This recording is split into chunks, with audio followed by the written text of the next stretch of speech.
What's up, guys? Welcome back to another Rest Eat Move. It's Chris and Matt in the studio. Finally getting a chance to record a dual podcast after a couple solos. Hope you guys enjoy the solos and the dual. And if at any time you want to hear more or different or the same, shoot us an email, info@OnTargetLiving. Questions, thoughts, comments. That's why we do what we're doing. We're not doing this just to talk. We're doing this to hopefully add value. As a reminder, a partner of ours, Rhone.com, great men's and women's apparel. I'm usually wearing something Rhone most days. OTL-20 for 20% off. Again, we love what they do, not just the clothes, but we love what they stand for with men's health, men's mental health, and health and wellness in general. So today, as we just returned from our trip to Aspen to ski without any snow, we're diving into something that, just we continue to beat the drum on. And it's this idea that we're over supplementing. And so today's conversation is superfoods versus supplements. And we're going to go a different angle than just kind of talking about the comparison. But superfoods versus supplements, or if you want to make it really back to the basics, food versus taking pills. How do you eat more food versus taking pills? So I came up with 3 different things as you think about superfoods versus supplements. I think the first idea is it food-based versus synthetic? That's if you're going to take supplements or if you're thinking about maybe going after a specific thing, try to go food-based. That'd be a good reference. Number 2, are you doing the foundational building blocks to achieve what you're trying to achieve? We're going to get into the weeds on a couple things. And if you're not doing the basics, why do we think if we're going to do something so radical, it's going to have a long-term effect or not a side effect? And the last thing is specificity. If I'm training to become the biggest, strongest professional bodybuilder in the world, it's a whole different conversation. If I'm trying to break a world record and I want to get as close to the edge as possible, might be a different conversation. If I'm just trying to be my healthiest, best self, I think that's the conversation we're having today. And you were telling me about when you competed in bodybuilding, how your goal wasn't necessarily to win, even though you're one of the most competitive people I know. Your goal is to be the best version of yourself. And so there could have been some shortcuts if all you wanted to do was win. So welcome back to the podcast. What are your thoughts as we get into the superfoods versus supplements? Any initial first conversations? Well, my first conversation is if you haven't listened to your podcast on What If We Were Wrong, it's a couple podcasts behind, but I would go back and listen to that one because I thought you did a great job with that.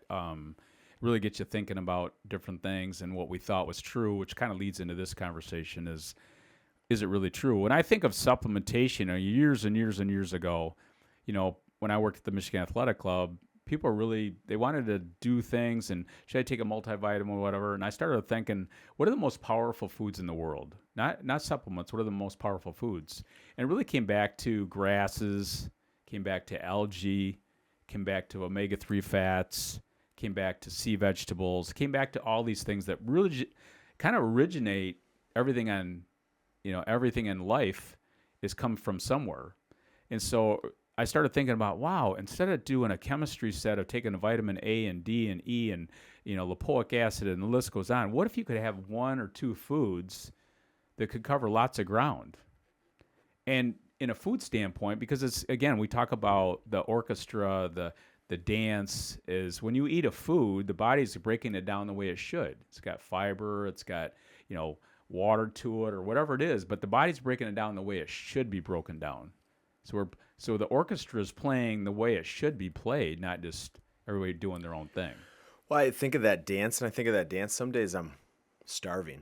I just can't get enough calories. I'm just hungry. Like skiing. I mean, how much food can you eat when you go hard skiing for a day? And then some days maybe you don't feel very good and you're just not that hungry. Maybe you're trying to detoxify. One of the best ways to fight, everyone's sick right now, knock on wood. We've dodged it, but you kind of eliminate food so your body can cleanse itself.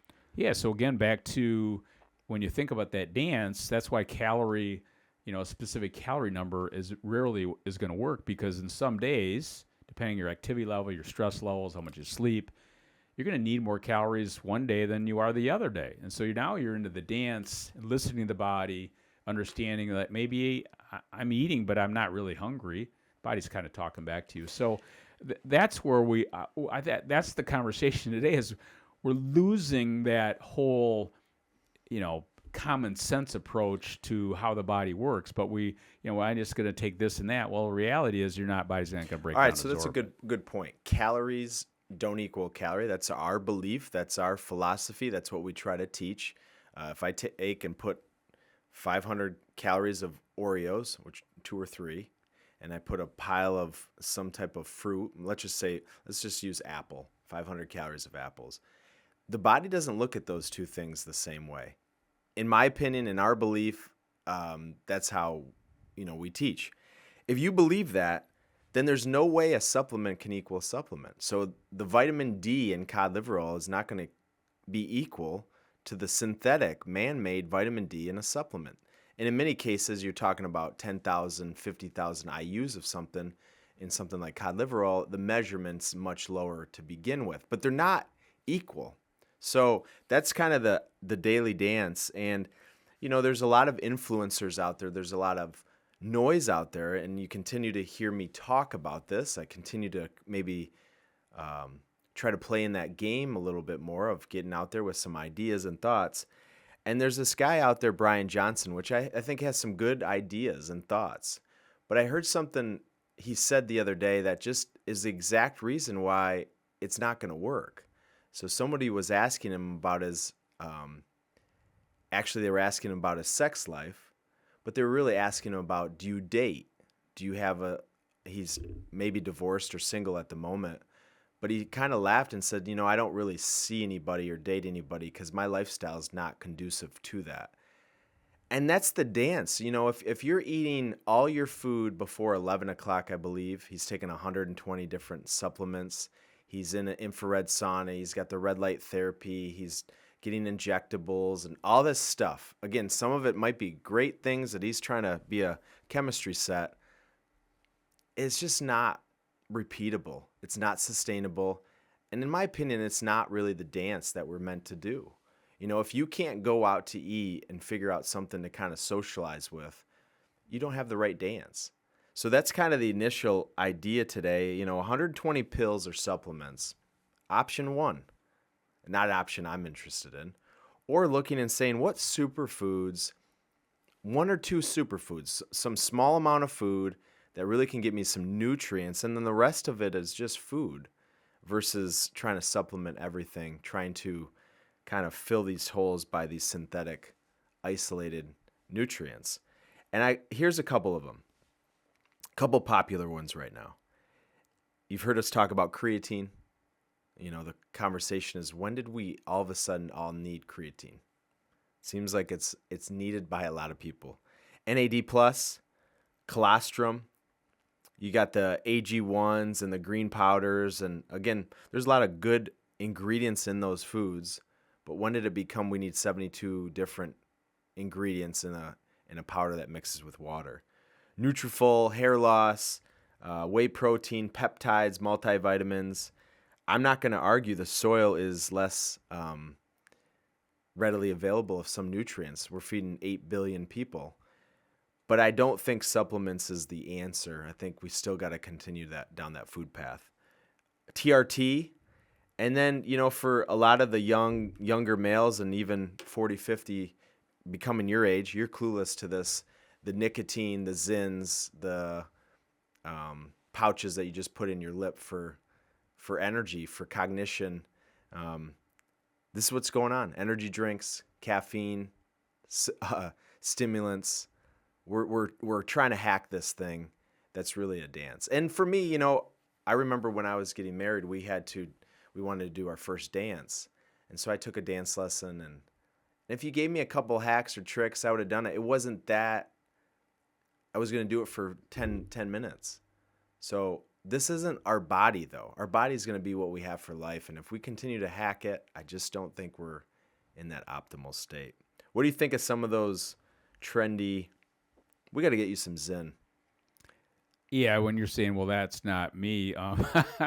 When you were asking to talk about earlier, I have no clue what you're talking about. Yeah, he has no clue. Yeah, I have no clue. But again, it gets back to why do we think we need a lot of this stuff? When your body is talking back to, if I don't have good energy, I'm going to go right to the basics: water. Am I getting enough sleep? Am I moving my body? But we keep moving away from that common sense approach. And so when you look at NAD or HMB or TRT, the list goes on and on. It's a chemistry set. And so now I'm trying to do this. It's a whack-a-mole. Like, am I taking enough D? Well, how do you even know? Let's just say you take whatever you're taking. How do you know that's the right dosage? Because when you start eating foods or you're doing whatever, the body's going to do what it needs to do and how to break it down and how to eliminate it, how to absorb it. But when we're taking this in these different dosages, how do you know? I mean, I think most people realize that melatonin for sleep is really hard to titrate. It's really hard to understand what's the right dosage, right? So we don't really recommend melatonin unless you have some severe thing going on because your body naturally produces melatonin. Or when you get into the testosterone replacement therapy, why is my testosterone level low in the first place? It's a symptom. So that's the mindset. Yeah, before we go in TRT, the melatonin is interesting. I don't even think we know how we're designed to produce melatonin. I mean, going outside and seeing the sunlight, I mean, we can think about it. We can break it down and the protons and the... Yeah, so we just step back for just a second and say, okay, what is melatonin? That's where we always talk about the source. So what is melatonin? Melatonin helps you get ready, helps you to fall asleep. Look at Floyd or Boji, our dogs. They don't take melatonin. They just naturally start falling asleep when the sun goes down. Well, for most human beings, we don't understand that about 90% of your melatonin is made from serotonin, which is made in your gut. So the first thing I always talk to people about sleep issues is like, we got to get your gut healthy. We got to get your nervous system in balance. We got to do all this stuff first some sunlight before we start taking this thing or this thing or this thing. The reality is your gut makes serotonin, which is a neurotransmitter that makes melatonin. And they go, oh, I didn't know that. I'm like, yeah, let's get your gut healthy. You probably start producing more serotonin. It makes your mood better. Like I had a gentleman the other day. He has bad mood, bad sleep. They're all together. Sounds like a fun person to train. But that's the point that you're taking these SSRIs versus let's just get your gut healthy. So that's where the common sense approach comes in, and melatonin is just one example. Well, again, the last podcast was food and mood, and I think we just want the hack. When you're in a crummy mood, the last thing you want someone to tell you is, well, you probably should change your diet. But one of the things you're talking about is you talk about potatoes and Prozac, right? Yeah. So I think most people understand Prozac. It's they understand Prozac more than they understand a potato. Yeah. So now I'm cutting potatoes out, which helps produce more serotonin, which helps you. But I'm taking creatine and NAD plus. But you can see how this starts to go, and when the common sense approach is, let's start understanding the power of the human body. When you feed it, let's say a potato, you're going to have more serotonin, which is going to help you with melatonin. And the truth is, for even me and you and everybody, there's a magical dance happening that I don't even know if we fully understand. No. Nutrition is still in a infancy frontier, in my opinion. But do we need to know exactly why or how the body really does some crazy things? You can say, so how does the body make testosterone? Well, we kind of have an idea and some things that can improve it. But there's probably a magical kind of thing that you couldn't replicate. You couldn't make a machine that does that same thing. But then you say, well, if your testosterone's low, you just replace it with it. Let's go back a couple of your podcasts. One of the things you were talking about of Viax. And I remember when Viax came out, I was at the Michigan Athletic Club in the early 90s. It was like the wonder drug for pain, right? And you said, well, the problem with Viax is it got the prostaglandins out of balance. Exactly right. Well, and they help with clotting. So now we're creating all these strokes because you got the orchestra out of balance. When do we think that testosterone replacement therapy or anything, it's not going to have that same type of effect in the body. Maybe not as severe, maybe not as... Maybe not, but it's going to have an effect. And then, so I didn't want to interrupt you on that, but I just want you to understand it. It doesn't matter whether it's Viax. Oh my gosh, it's the wonder drug. Well, a couple years later, they're taking off the market because it's killing people. Or GLP-1, and then you say, okay, well, we naturally produce GLP-1. Okay. But when you add it synthetically is the key. And you can't control it. You don't even know what the dosage is, right? And it's not natural, so the body's going to... When you eat a carrot or you eat oatmeal or whatever, the body's going to break down the fiber. It's going to break down the vitamin A. It's going to break down the B vitamins. It's going to use what it needs to use. And is your stress level high? Yes, it goes on and on. So anyway, I don't want to interrupt the testosterone, but I just was kind of like, okay, it's the same thinking. That's the goal today, is we're trying to create just a way to look at things differently and challenge that thinking. Yeah, I mean, I don't drink coffee. You don't drink coffee. I actually have been liking maybe tasting it and that part of it. But if we're trying to say, well, caffeine has no effect, we see it every single day with coaching clients. People are over-consuming coffee. Yeah, Number one, their energy is not, they'll say, my energy isn't high without it. Okay, that is ding, ding, ding. That's the body talking to you. Number two, how's your sleep? Well, why does that matter? Well, you're impacting your sleep. So when I have drink coffee, it's not the first 2 hours or the 3 hours. It's 8 hours later. I'm like, I'm just feel wired. Well, and again, it's not having, that's not our message at all, drinking coffee. It's that you need coffee as the day goes on. It's again, back to the dosage. But when you hear the thing is, it has no side effect. Everything it's has an safe. effect. It's Everything has an effect. You won't even consume it. You drink water, has an effect. You drink coffee, has an effect. Well, Nicotine has then an we effect. get to creatine. We've talked about this. We've hit it on the head. We have this question asked all the time. It's the safest supplement, most tested supplement ever. I've gone to all these conventions. Here's what the key is. Creatine's very profitable. That's number one you should know. Everything we listed here, the reason why they're so funded and influenced is because they're profitable. You know what's not profitable? Eating food. Food is not profitable. And we were talking here in understanding, now salmon's very expensive, not very profitable. But salmon, 1 pound of salmon, which I would say is probably the amount of salmon you eat, maybe a little bit less, has 2 grams of creatine. Recommended dosage is 3 to 5 grams of synthetic creatine, man-made, which nobody, I think, has any clue how it's made. You think the body knows what to do with that 2 grams of creatine? Stop there for a second. That's the key issue. Is it the same absorption? Does the body recognize it the same exact way? Everybody's got to understand it. No. There's no way. There's no way. If I eat a bison burger or I eat a piece of chicken or salmon, again, everybody got to understand it's not the same. Or there's vegetables that have trace amounts, and if you eat 3 or 4 of those, and selenium and zinc, and you're getting some nuts and seeds, it adds up, but the body then knows what to do with it. Correct. Nobody is walking around deficient in creatine. You may be saying, well, creatine might help me with whatever. Well, maybe your diet's crummy or you're not exercising. So there's a false positive in some aspects. But again, the point is, I don't think I will ever give my kids Zyn, nicotine. But yet it's safe. It's really good for your, it's a nootropic. It's really good for your brain development. Then why wouldn't I give it to Ez before he goes and plays a sport? Or I remember I was coaching football this year. I think I've said this before. And one of the parents cracks open a Red Bull to give to his 8-year-old kid because he's got to get jacked up. These are things that are just, maybe it's not common sense anymore. Maybe we've lost the common sense. We follow people that are consuming 120 supplements and they're doing some good things, but it's not repeatable or sustainable.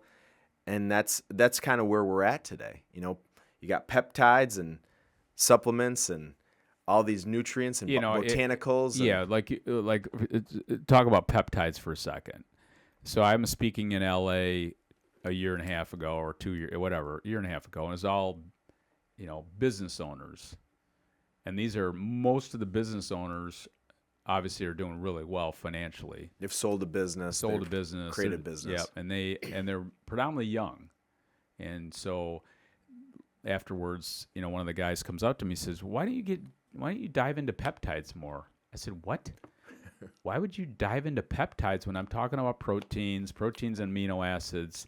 But now everything is a peptide. You get this peptide to do this and this peptide to do this. And now, again, back to the chemistry set. When does it end, right? So that's the conversation that we keep looking at, is like, why do we want to feel like we're patching all these holes when we could just eat? If I want to have better microbiome, it's pretty simple. I put lemon in my water and I eat an apple regularly. That's going to make my gut. Or I put cacao nibs in my oatmeal, or that. It's all that stuff that naturally. Do you have the patent to that apple? What's that? Do you own the patent to that apple? I mean, but again, people say to me like, oh my gosh, it's amazing. I have one young guy right now. He's like 35 and he's had digestive health issues forever. And we just revamped his diet, whatever. He's tried everything. I know. No, he hasn't tried everything. We just broke it down. He's doing wheatgrass. He's doing, water with lemon. He's doing, cacao nibs with the oatmeal. He's doing spirulina chlorella. He's eating an apple regularly. And the next thing you know is like, this is unbelievable. My gut has gotten completely better. I have a normal bowel movement now for the first time in about 7 years. So someone could be listening to this saying, okay, you guys promote and encourage people to do cod liver oil, spirulina chlorella, wheatgrass, flax, and chia. Okay, those are our big four. And you say, well, what's the difference? Well, here's the difference. Those are superfoods. Those are food-based foods, and they are in the supplement category just the way that they're regulated. But cod liver oil is from cod. It's cod. Yep. Wheatgrass is from wheatgrass. It's juiced wheatgrass. Yep. Spirulina chlorella is dried algae. Real food. Flaxseed, chia seeds. Here's the key. We were talking in Aspen. We're going in the Hermas and the Montclair, and nothing you can afford. There's nothing in there that you can afford. And I've said to the guys, I said, hey, if I sold protein powder, colostrum, if we started selling that 10 years ago, I probably would have flown you guys out in a jet. Because it is profitable. And the guy that comes up to you talking about peptides, if you go back and you follow the paper trail, and we're doing a lot of that in our society, we're kind of going back and opening up the engine and seeing what's happening. The reason why these things are taking off, the reason why TRT clinics are going crazy is, number one, people are not sleeping. They're super stressed. They're eating a processed, fast-paced lifestyle. They're low in testosterone. And you know what? You know what's profitable? TRT replacement. You know what's profitable? Supplements. You know how expensive colostrum is? I showed you this before we got on. $109. Back up for a second. For 60 days. Tell everybody what is colostrum. You were talking to your sister yesterday. Yeah, so I was talking to Kristen, who's very sensitive to this right now, as she just had her third child. And Kristen's your twin sister. Yeah. Everyone that's listened kind of knows Kristen, but older by a minute. So she had her third child. She's still breastfeeding. And so I asked her what her take on colostrum is, because she's a registered dietitian, very knowledgeable in it. And she admittedly said right now that she's just overwhelmed nutritionally. She doesn't even pay attention to the crap out there right now. She's got a new baby. She's got other things to worry about. But she is very sensitive to colostrum, because as a new mother, you produce colostrum for your baby the first couple days. It's gold. They call it like liquid gold. It's very beneficial. Has tons of nutrients. But she's not a fan of taking colostrum from bovine or a cow from the calf. So if you think about colostrum, they're taking this at some point in the pregnancy of a cow. They're taking it away from the calf so that humans can take it. But when did we wake up and say that we're missing not only colostrum from breastfeeding from our parent, but colostrum from another mammal, a cow? And you think, well, that just does not make common sense of where I would start. And you take this powder, you put it on your tongue, and then you look up and there's good colostrum and bad colostrum. I'm sure there is. And the benefits are, off Here's the the charts. craziest thing that we know from what we already do. So we promote wheatgrass juice, unpasteurized wheatgrass juice. The ticket there is it's unpasteurized. That's one of the critical benefits. It keeps the natural bacteria. You don't heat it up to kill these probiotics. Now, it could be dangerous if it wasn't done the right way because bacteria can form. Well, all of colostrum is pasteurized, all of it. So you're kind of losing what the initial, because like a It's not calf, the same as a calf is not right. going to have pasteurized colostrum. A baby is not going to have pasteurized colostrum. So we just get so we look at these things and we compare calories to calories. We compare colostrum to colostrum. We look at all these bioactive ingredients and say, oh, that must be good. Let's just add even more. I think we got to back up a little bit and kind of go back to the basics. And so colostrum's a big one right now.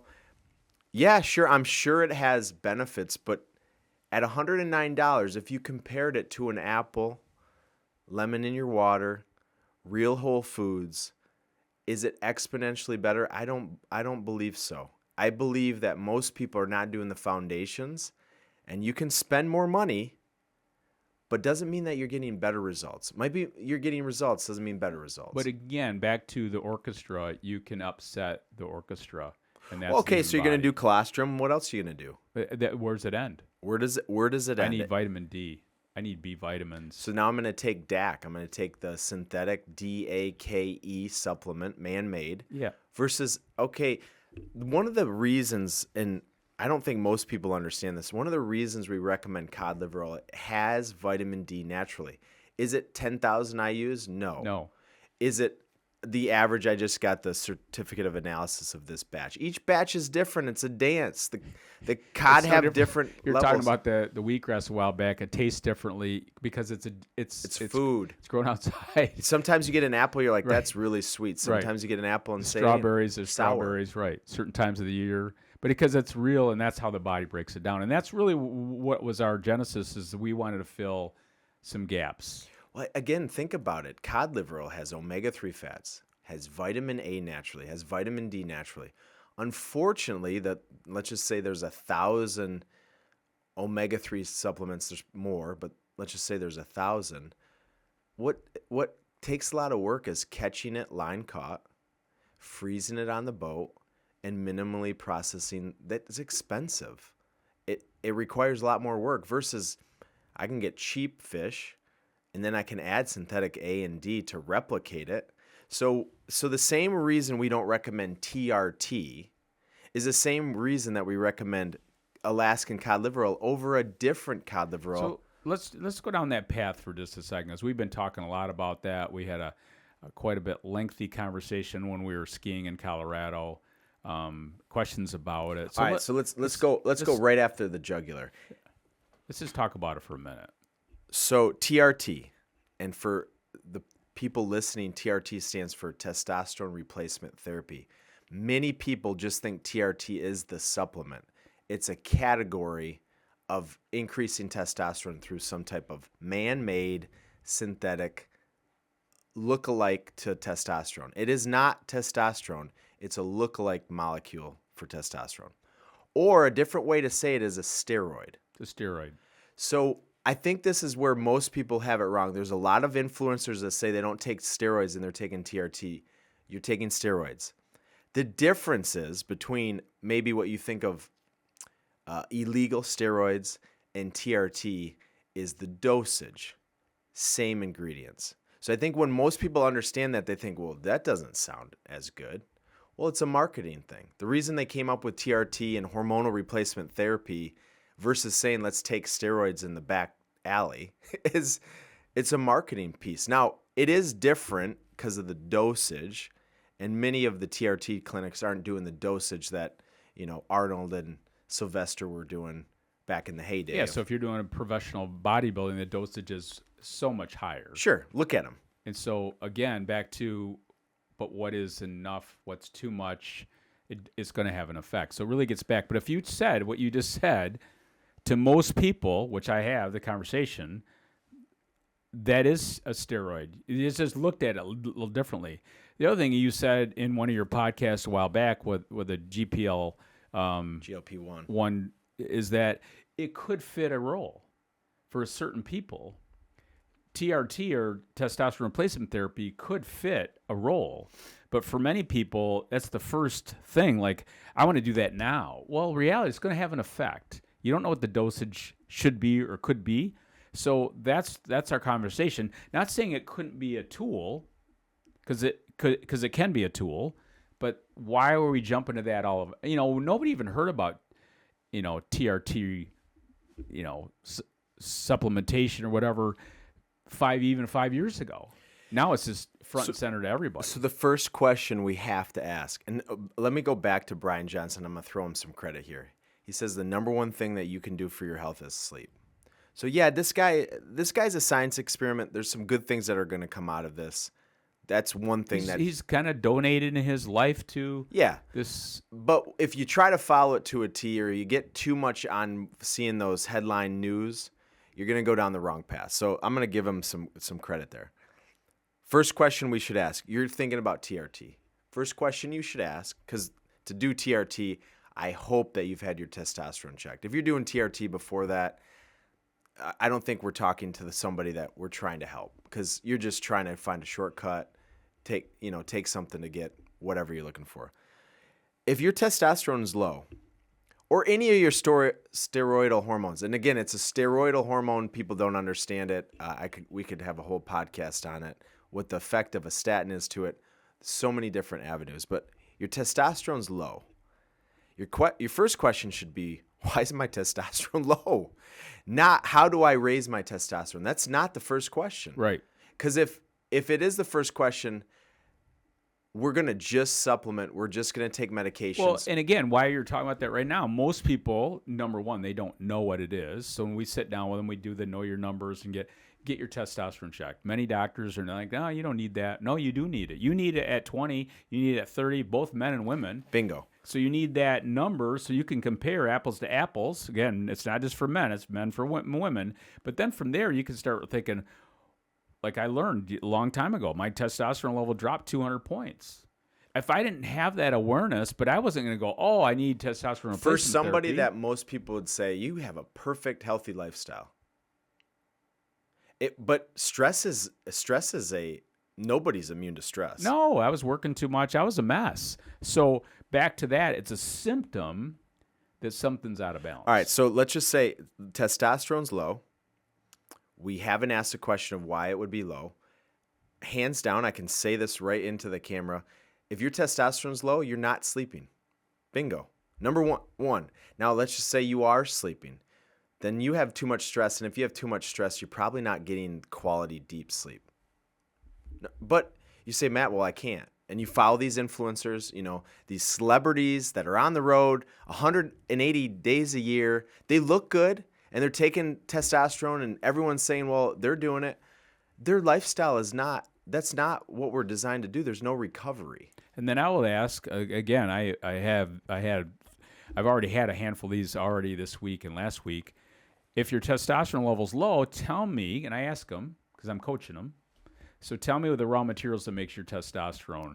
And, sometimes I'm guilty of this. I ask questions that I already know the answer to. You're setting them up, sure. But I want to know what they think. Well, they have no clue. Are you taking omega-3 fat? Are you taking selenium and zinc? Are you taking... And we're not talking about taking it in a pill form. We're talking about taking it in a food form. So first question is, why is it low? And it could be low? Because I'm not getting the raw material. Then next thing is, what's the raw material? What's the raw material? Okay, those are the first two questions. Unfortunately, so far we have not done anything that really is going to make anybody money.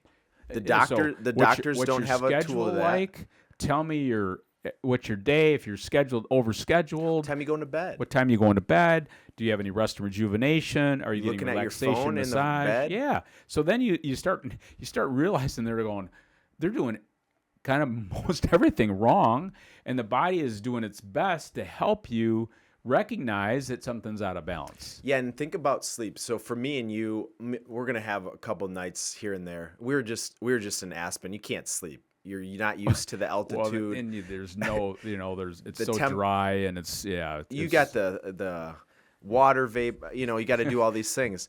My testosterone probably went down in a week. Okay. But for us, we can adjust when we come back, and we can adjust it. For most people that have chronic sleep issues, it's not going to be a quick Band-Aid fix. No. So I'm not saying that just get 8 hours of sleep one night and that testosterone. But you got to give it time. I wrote down before we got on, everybody's trying to get rich now. Everybody wants to get their business faster, the growth, and I'm going to be this and I'm going to do that, and what can I do to hack? And this dopamine addiction of instant gratification, it's the golden goose. I have this in my presentation. People don't even think it's funny because it's so accurate. She wants the golden goose. She wants one at home. Yeah. Willy Wonka's got it in the factory. It's a made-up movie, but she wants one. She wants one at home. That to is a produce great part of the movie. Golden goose.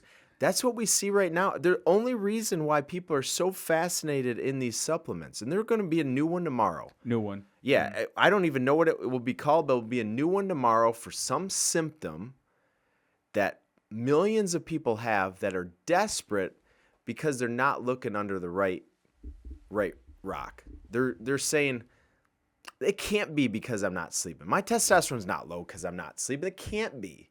Everybody's not sleeping. Well, that's why we have a huge issue with low testosterone. Yeah. So again, I think part of this podcast is you want to just step back for a second and listen to the body. If my testosterone level's low, I'm probably not getting enough rest. I don't have the raw material. My workout might need to be, but here's the good news. The good news is the human body will try to heal and repair.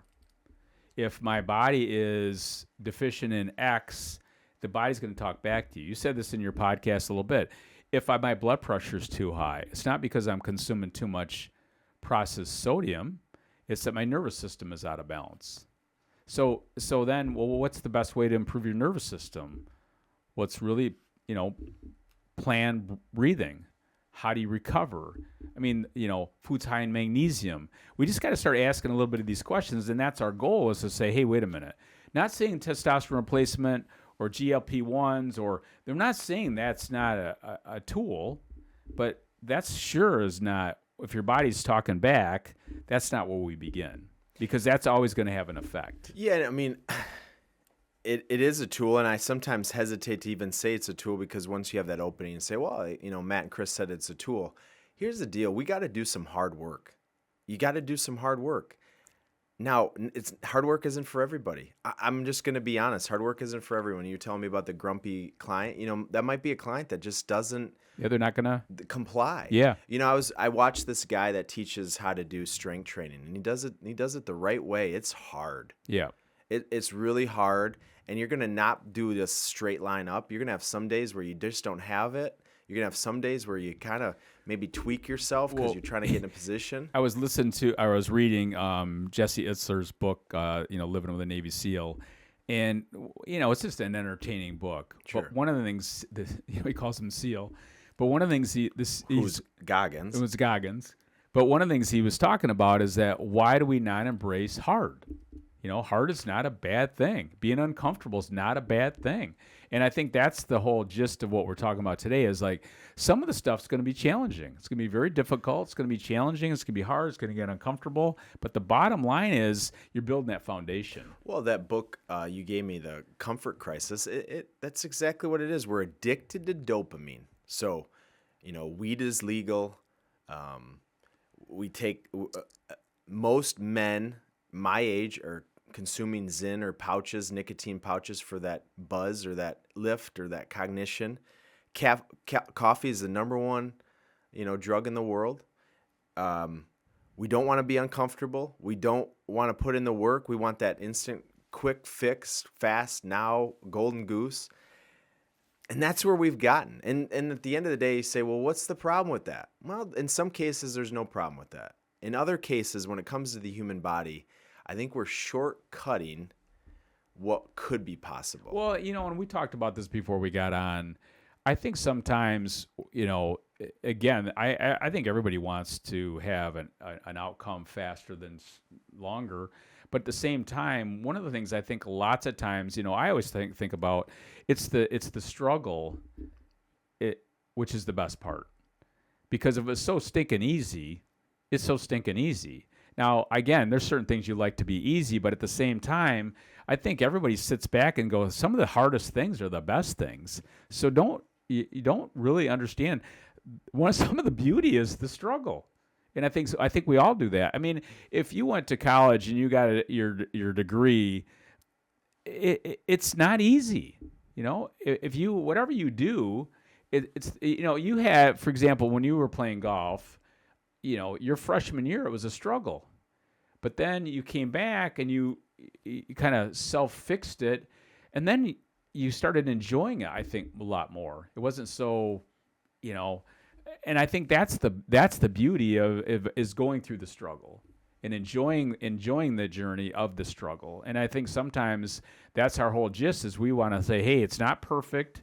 You don't have to be perfect, but let's get a little bit more of these natural nutrients. We don't have to do a shortcut over here because that shortcut's going to be it's going to be, that's a great point. So easy is never going to get you what you want. So if you believe that, and I think a lot of people that are doing some of these things that we're talking about is the shortcut, if they thought about it the way, they'd say, yeah, that doesn't really fit my philosophy. There's a lot of people taking TRT that do some hard stuff, that put in a lot of work. They're driven, they're motivated. Maybe they're getting wrong information. Here's what I believe is going to happen. It's going to have a cascade effect, long-term effect, downstream effect. I talked about it, but it might happen 80s, 90s, 100. Now, I may be wrong too, but let's just say Zyn. I take Zyn, a nicotine pouch in my lip. Okay? No side effects. It's just pure nicotine. Well, is that pouch? What's that pouch made of? Bleached whatever? Oh, they have a non-bleached one. Okay, whatever. I'm putting in a better pouch. It's still man-made. We still don't know. What's it going to have with the tissue? What's it going to have with your blood? Yeah, I don't think most dentists would agree to that. Then here's the other thing. How's your sleep when you're all jacked up on nicotine? Oh, well, yeah, it doesn't help me sleep, but there's no side effects. Yeah, well, sympathetic nervous system, that's what the effect is. But hold on. So if you're saying there's no side effects, but it's impacting sleep, that's a side effect. Well, next thing you know, you're taking Zyn. No problem.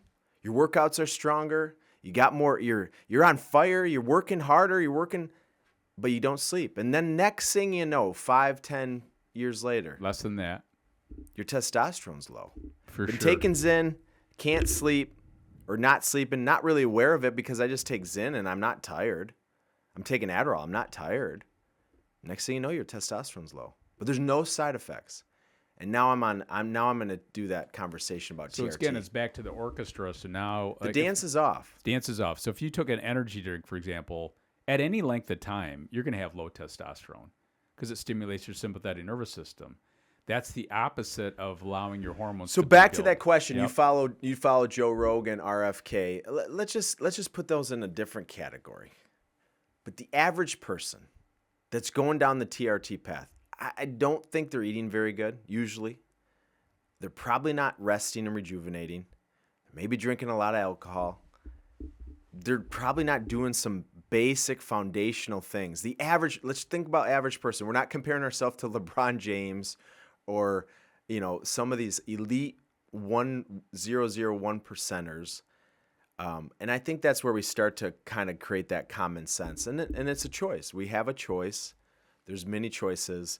In my opinion, we got to go look back to these superfoods versus supplements because these supplements will not end. Just AG1 by itself has 72 ingredients. Man-made. And you have no idea what the dosage is. You have no idea quality. What they're coming from. Correct. So it really gets back to the food. And then a company came out. I won't even say it. I don't even know much about it, but I read about it, and they found maltodextrin in the product. People have been touting it. It's the best thing ever. It's electrolyte supplement. Okay. Then they didn't really uncover what's really in it. Mm-hmm. And so, again, that's the point of this conversation today is let's get back to the basics. Let's understand how the body breaks things down, and it never will end. It never does end. Conversations I get every day, but the goal is you're trying to be more educated of the body's talking back to you, and these are just symptoms. My cholesterol's out of balance, it's a symptom. If my blood pressure is too high, it's a symptom. I'm going to say, let's just round it up. Let's just say 5% of people are going to need some supplementation, therapy, protocol, procedure at some point in their life. Medicine, that's what makes medicine and science fantastic. 95% of the other people have to ask better questions and then do the work. To me, that's what thriving consists of. if all of us just need this like Band-Aid, then why do we even do anything? Why do we work hard at anything? It's a chemistry set. Let's go. Let's keep me alive. But you said this in your podcast. It's the difference between surviving and thriving. So I can survive, or do I want to thrive? We were in just Aspen, Colorado. I want to keep doing that. Or let's just say we go to Aspen, Colorado, and now next thing we want to do is we want to get to the top of the mountain really fast. So we're going to go faster up to the mountain, and then we're not as conditioned to go down, so we can't enjoy it. But what makes skiing potentially boring is you don't have that time to kind of appreciate that you're on 12,000 feet. How do you get there? Now we're taking a plane. Now we got these high-speed lifts. You're not taking the T-bar, or you've done helicopter. All those things are great, but what is the most enjoyable? The fact that you're on the top of a mountain. And I was out there thinking, who was the first person to go venture up here? Because it wasn't what it was now. Oh, for sure. So someone's paved the way. Yeah, we're talking about maybe some of the high-speed lifts. Sometimes we don't like that because when you're in the high-speed lift, we don't have enough time to recover to come down the run that used to be a slow two-seater. So for most life, we want to, the human element is we want to be more efficient with our time. Nobody, if TRT or NAD plus were going to give us that shortcut with no side effects, sure, all of us want that.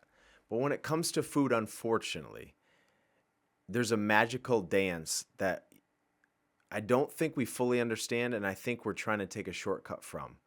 The average person does not eat enough fruit. The average person. Right. And so if the average person is low in something, the first thing I would do is I would look at what food are you not eating way before the supplement. And it's going to help you thrive. Now, the thing we haven't even talked about, and again, we just came back from the most expensive place in the world. Sometimes price doesn't matter. Joe Rogan does not care about price. Mm-hmm. So if you're following him, you got to understand you're different. Most people are going to be different. But if you do care about price, I'm going down this list, these supplements. We've had people spending $200,000, $300,000, $500,000 a month on supplementation. $3,000 a month that you could replace for less than. And again, back to just because you put it in the body doesn't mean your body's absorbing it and breaking it down the way it should. Not to mention procedures and hyperbaric chambers and deprivation things and tanks and red light therapy and saunas and cold plunges and all these things. Again, I think a lot of good stuff, some things we're learning. We always want to be curious, but it comes back to superfoods versus supplements. Is it food-based or is it synthetic? And, back to creatine. You can get creatine from eating food. And actually, we naturally create creatine no matter what. I'm having salmon tonight. There you go. You're going to get your intake. Any other last thoughts? I'm going to eat potatoes tonight, so it's going to help my serotonin and my melatonin. Yes. Mm-hmm. No, I think we covered most of the stuff. Again, it gets back to some common sense and just be curious enough that if you do have some of these, we call them symptoms, low testosterone or, my blood pressure's too high. Cholesterol out of balance, inflammation. Just step back for a second. Let's just start asking these better questions, which we always talk about. And then the human body wants to heal and repair. We just have to give it some time and help balance that out. So as we wrap up today, and this is not the point of the podcast, but it kind of gets us thinking. Somebody comes and says, "Hey, I'm doing TRT." Sounds really good. It's got some marketing to it. There's influencers, there's clinics, and again, it might serve a purpose. But if you came to that same person and said, "Hey, I'm taking steroids," not going to have the same positive, well-polished ring to it. And I think as we get away from the source, we continue to go for the next thing, the next magic bullet, and we don't go after those foundations. We're going to get to this point where we're over-supplementing. And so we're always going to go back to food. 95% of the things I put in my body, well, most of it, is just basic food. And then there's some times where I look specifically for some superfoods for the holes and the gaps and the environment and the soil and all those things to to help round it out. None of us eat perfect. We shouldn't try to strive to eat perfect. But again, food is powerful. It's medicine, it's information, but food is a dance. I'm going to go up north this weekend, and I'm going to have some foods that are not very healthy, some food that is healthy, and I'm going to do it in a way that you're laughing and sharing social moments for.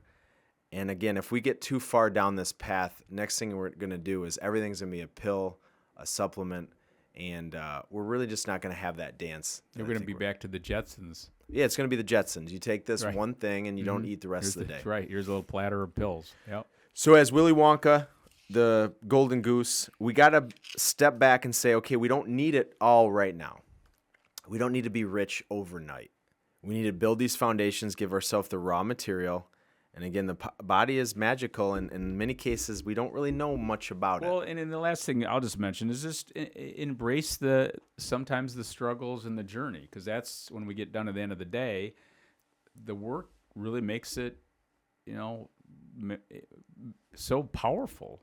And I think sometimes we all forget that. I know sometimes I just have to say, I wouldn't want to have, I remember Bob Cornwell and I were talking about this years ago. If I could give you a pill to get in great shape, would you take it? He said, absolutely not. It's the effort that makes it valuable. Well, the pill is here. So that's the goal. So it's like understand the power of the journey. Okay, continue the dance. The dance to me is the best part. And again, there's time and a place, but I think we're getting too far from the dance.